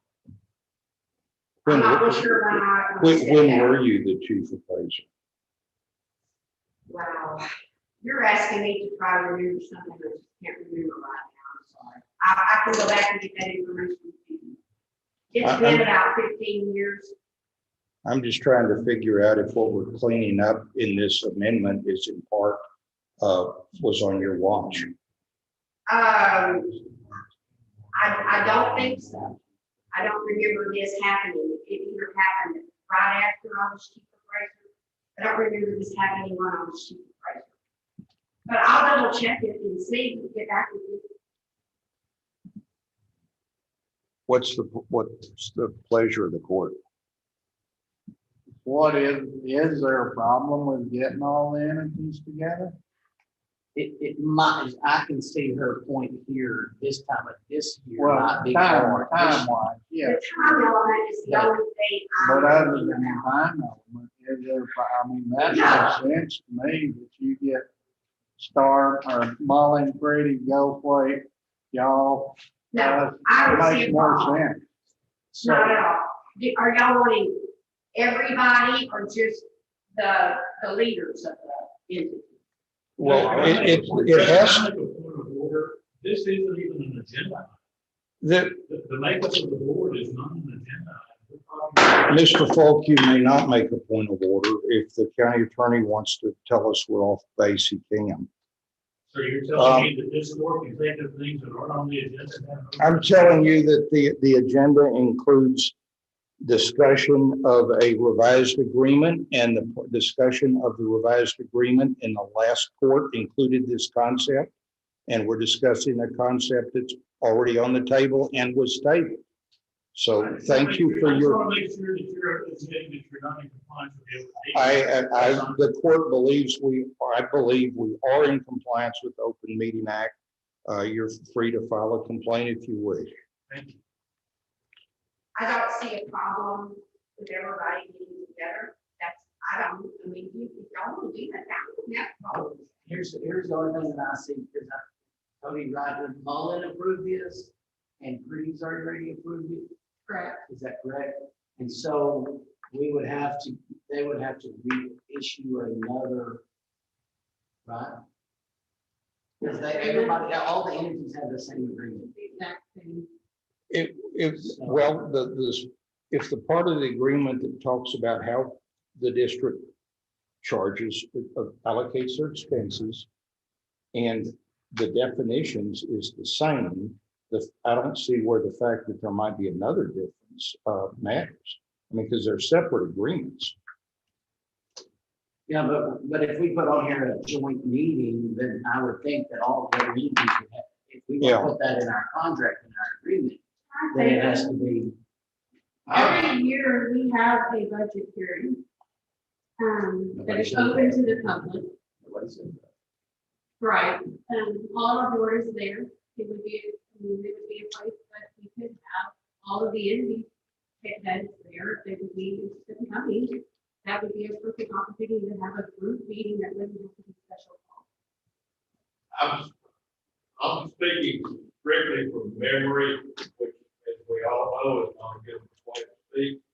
And I may be completely wrong on this, but it seems like somewhere down the road, I have read or been explained to me that multiple governmental entities can now have joint meetings for a forum from both membership present. Now, like I said, I seem like I ran across that somewhere down the road, and I may be totally wrong. But I think that's something that we should check on before we do that. Well, where do we table this again? I mean, if you're, I'm fine with the contract the way it is, with the collection and assessment. Is that constitute a motion? No. Okay. So, but I think that we made it clear in the board meetings also that we need to redo our makeup of the board. And that needs to be clearly stated since the consolidation of Star happened. And that needs to be changed, and it hasn't been changed. And so I do agree that probably needs to be on the agenda, but I don't think that necessarily goes in with this to be added to the collection agreement. What's y'all's opinion? Y'all be quiet. I feel like I'm doing all the talking. Yeah, the one that knows most. Has Mullen and Pretty already approved? Yes. Their part of the budget? No, their collection agreement. Oh. The budget hasn't went to any of the entities, correct? Right. But this is just how it is. This is how it is. So Commissioner Parton asked Commissioner Guerin a question. Right? Did you get the answer? Yeah, I was on you. Okay. So do you have a motion? Well, I'll make a motion that we approve the asset and collection agreement. Okay. Is there a second? I'll second. Okay, we have a motion and a second. Any further discussion? All in favor, say aye. Aye. Okay.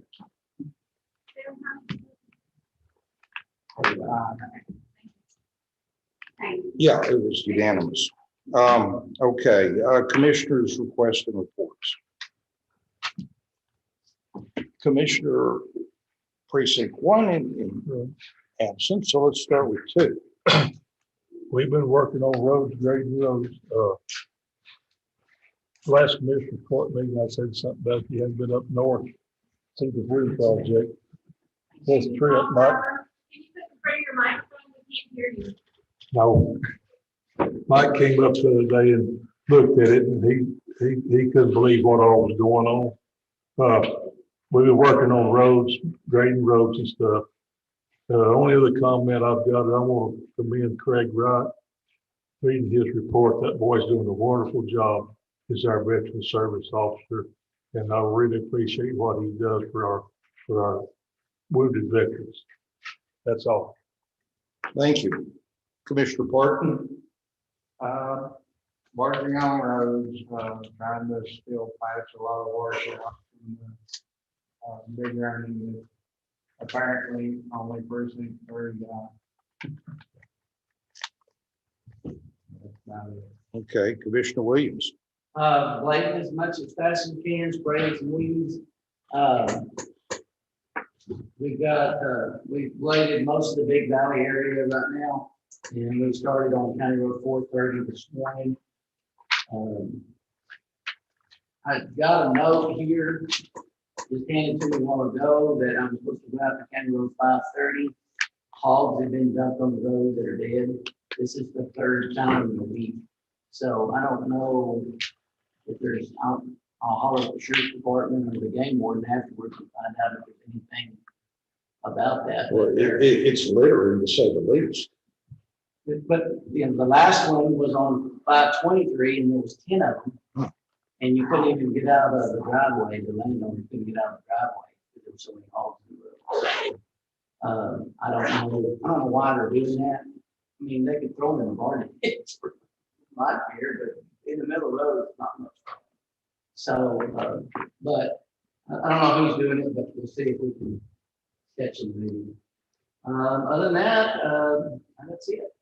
Okay, judge's report, we have had, finally, we've got the engineer hired by TAC, the adjuster, Clark Roofing, and guys scheduled a meeting, and I don't have it in front of me, but it's the 30th of June to try and resolve the open issues on the repair versus replace of the courthouse roof. So that may be getting near a conclusion.